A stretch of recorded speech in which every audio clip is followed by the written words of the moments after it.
Hello student, welcome back to the channel. आज हम आपके लिए लेकर आए हैं एंशियंट हिस्ट्री के इंपॉर्टेंट एमसीक्यूज। अगर आप लोग कंपटीशन एग्जाम की प्रिपरेशन कर रहे हैं तो आप जानते हैं कि एंशियंट हिस्ट्री हर एग्जाम का एक इंपॉर्टेंट पार्ट है।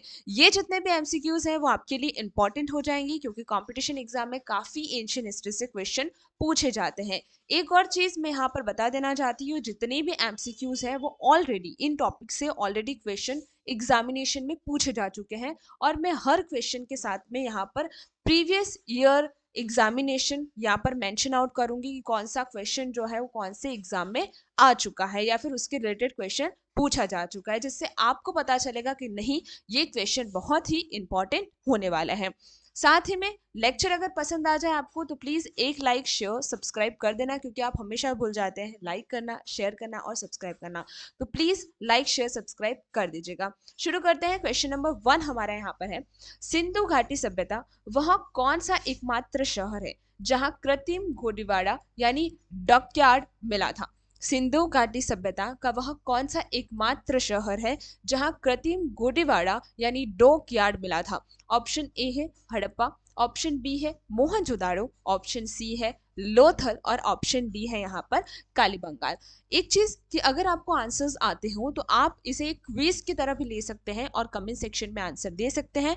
टोटल 20 क्वेश्चंस है। कितने क्वेश्चंस आपने सही किए हैं वो हमें कमेंट में लास्ट में जरूर बताना। ये जो क्वेश्चन है वो ऑलरेडी आपका एसएससी सीजीएल 2017 में पूछा गया था और आरआरबी एनटीपीसी 2016 में भी इसके रिलेटेड क्वेश्चन पूछा गया है, तो आपके लिए इंपॉर्टेंट होगा। इसका आंसर ऑप्शन सी लोथल बिल्कुल राइट हो जाएगा।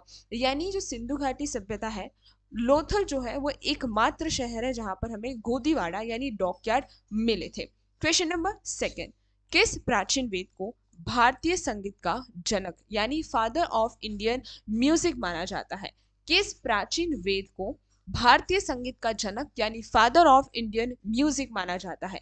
Option A Rigveda, option B Samaveda, option C Yajurveda या फिर ऑप्शन डी है यहाँ पर अथर्ववेद। इससे रिलेटेड क्वेश्चन आपका पूछा गया है यूपीएससी 2012 में और बीपीएससी 2015 में भी इससे रिलेटेड क्वेश्चन पूछा गया था। यहाँ आपका ऑप्शन बी सामवेद जो है बिल्कुल सही हो जाता है, यानी सामवेद को भारतीय संगीत का जनक और फादर ऑफ इंडियन म्यूजिक माना जाता है।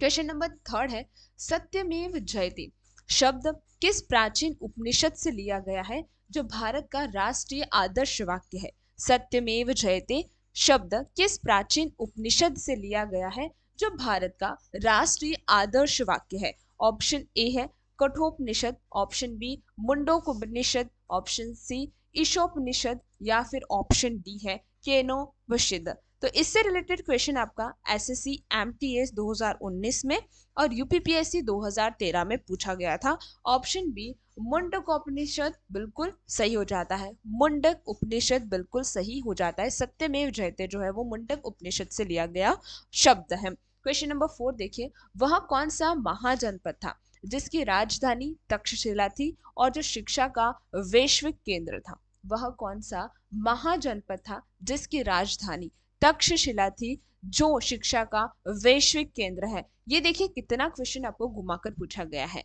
Option A Kosam, option B Magadh, option C Gandhara या फिर ऑप्शन डी है अवंती। इससे रिलेटेड क्वेश्चन आपका यूपीएससी 2014 में और एनडीए 2018 में पूछा जा चुका है।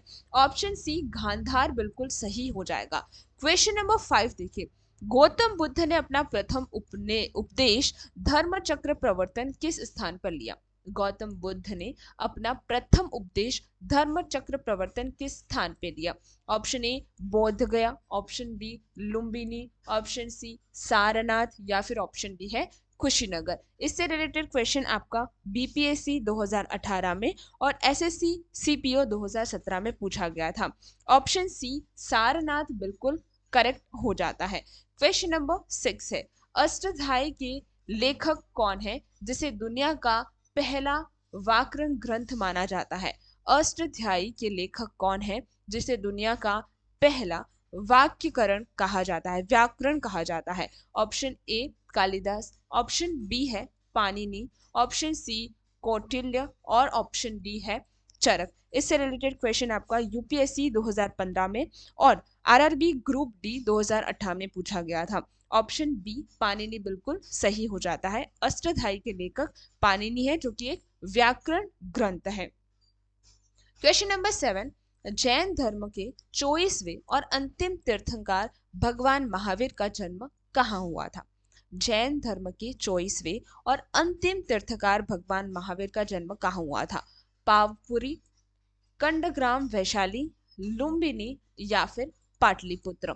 इससे रिलेटेड क्वेश्चन आपका एसएससी सीजीएल 2021 में और यूपीपीएससी 2013 में पूछा गया है। ऑप्शन बी कुंडग्राम, वैशाली बिल्कुल सही हो जाता है। क्वेश्चन नंबर 8 है, शून्य यानी जीरो और दशमलव प्रणाली का आविष्कार किस प्राचीन भारतीय काल में हुआ था? अब मेजरली क्वेश्चन पूछा जाता है किसने किया था, लेकिन अब कौन से काल में किया था ये यहाँ पर पूछा गया है।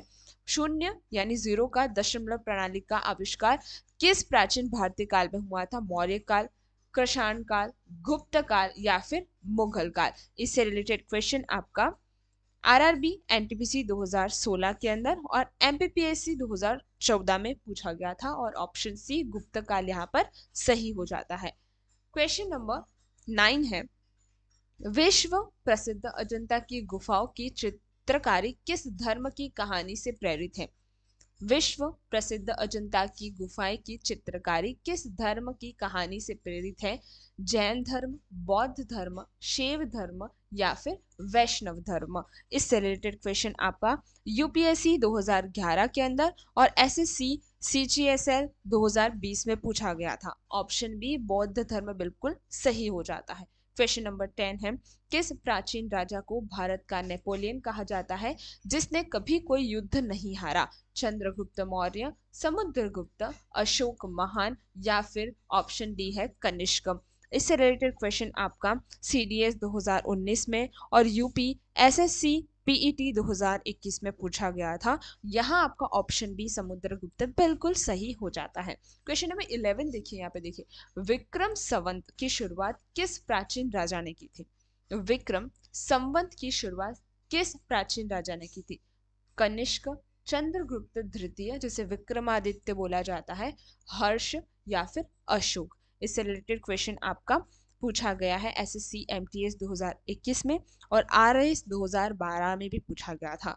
ऑप्शन बी चंद्रगुप्त द्वितीय जिसे विक्रमादित्य कहा जाता था और इसी विक्रमादित्य के नाम पे विक्रम संवत भी पड़ा था। क्वेश्चन नंबर 12 है, प्रसिद्ध चीनी यात्री हैंसंग किसके शासन काल में आए थे?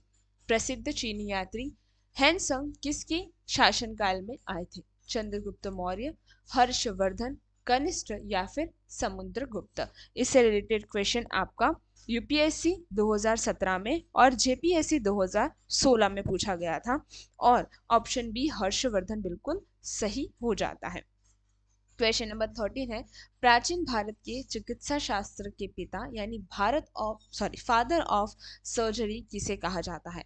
चरक, सुश्रुत, धन्वंतरी या वाघभट्ट को। इससे रिलेटेड क्वेश्चन आपका बीपीएससी 2019 में और आरआरबी 2016 में पूछा गया था। ऑप्शन बी सुश्रुत बिल्कुल सही है। क्वेश्चन नंबर 14 है, मुद्र राक्षस के लेखक कौन है जिसमें मौर्य काल की जासूसी प्रणाली का वर्णन है? मुद्रा राक्षस के लेखक कौन है जिसमें मौर्य काल की जासूसी प्रणाली का वर्णन है? Option A Vishakhadatta, option B Kalidasa, option C Bhasa या ऑप्शन डी है भारवी। इससे रिलेटेड क्वेश्चन आपका यूपीएससी 2012 के अंदर एसएससी सीजीएल 2015 में पूछा गया था। ऑप्शन ए विशाखा दत्त बिल्कुल सही हो जाता है। क्वेश्चन नंबर 15 है कि दक्षिण भारत के प्रसिद्ध कोणकण सूर्य मंदिर का निर्माण किस वंश ने करवाया था? दक्षिण भारत की प्रसिद्ध कोणार्क सूर्य मंदिर का निर्माण किस वंश ने करवाया था? चोल, पल्लव वंश, पूर्वी गंग वंश या फिर राष्ट्रकूट वंश। तो यहाँ पर आपका जो क्वेश्चन है वो एनडीए 2017 के अंदर और बीपीएससी 2016 में पूछा गया था और ऑप्शन सी पूर्वी गंग वंश बिल्कुल सही हो जाता है। क्वेश्चन नंबर 16 है, इंडिका के अनुसार मौर्य समाज को कितनी श्रेणियों में विभाजित किया गया था? इंडिका के अनुसार मौर्य समाज को कितनी श्रेणियों में विभाजित किया गया था? Option A 4, option B 5, option C 7 या ऑप्शन डी है 9। तो यहाँ ये जो क्वेश्चन है वो आपका CDS 2018 में और RRB NTPC 2021 में पूछा गया था। ऑप्शन सी 7 बिल्कुल सही है। क्वेश्चन नंबर 17 है, चौथी बौद्ध संगति फोर्थ बुद्धिस्ट काउंसिल का आयोजन किसके काल में हुआ था? अशोक, कालाशोक, कनिष्क या फिर अजात शत्रु? यहाँ आपका ऑप्शन सी कनिष्क बिल्कुल सही हो जाता है। SSC CPO 2018 में भी ये क्वेश्चन पूछा गया था और UPPSC 2015 में पूछा गया था। 18 है, प्राचीन काल में सिंधु नदी को किस नाम से जाना जाता था? प्राचीन काल में सिंधु नदी को किस नाम से पुकारा जाता था? विस्तार, अस्किनी, सिंधु या फिर इंदस या फिर परुष्णी? तो यहाँ पर आपका ऑप्शन सी सिंधु और इंडस बिल्कुल सही हो जाता है। इससे रिलेटेड क्वेश्चन आपका MPPSC 2015 में और SSC CGL 2017 में पूछा गया था। 19th क्वेश्चन है, गुप्त काल के दौरान चांदी के सिक्कों को किस नाम से जाना जाता था? गुप्त काल के दौरान चांदी के सिक्कों को किस नाम से जाना जाता था? रूपक, दिनार, पण या फिर निष्क? इससे रिलेटेड क्वेश्चन आपका UPSC 2013 और BPSC 2011 में पूछा गया है। 2011 में है ना, 2011 में यहाँ पर आपको BPSC 2011 में पूछा गया था। यहाँ आपका ऑप्शन ए रूपक बिल्कुल सही हो जाता है। स्वर्ण सिक्कों को दिनार कहते थे, जो सोने के होते थे उन्हें दिनार कहा जाता था जो यहाँ पर है, और जो चांदी के सिक्के होते थे उनको रूपक कहा जाता था, और ये स्पेशली गुप्त काल की बात है। क्वेश्चन नंबर 20 और लास्ट है, भगवान बुद्ध के जन्म का प्रतीक चिन्ह सिंबल क्या है? घोड़ा, स्तूप, कमल और बैल या फिर पहिया? यहाँ आपका ऑप्शन सी कमल और बैल बिल्कुल सही हो जाता है। ये जो प्रश्न है इससे रिलेटेड RRB ग्रुप डी 2018 में और SSC CGL 2017 में प्रश्न आ गया था। अब देखिए, आज हम यहीं पे समाप्त करते हैं। ऐसे बहुत सारे क्वेश्चन आपके लिए लेकर आएंगे विथ मेंशन PYQs। लेकिन एक चीज जो आपको ध्यान में रखनी है कि आपको इन सभी को लर्न करना है, कंटिन्यूअसली हमें फॉलो करते रहना है, ताकि हर क्वेश्चन यानी एडवांस से लगाकर बेसिक से लगाकर एडवांस तक आपको ले जाना है। तो आपको हर लेक्चर फॉलो करना ज़रूरी है। आज यहीं पे ख़त्म करते हैं, नेक्स्ट लेक्चर ज़रूर देखिएगा। Thank you very much for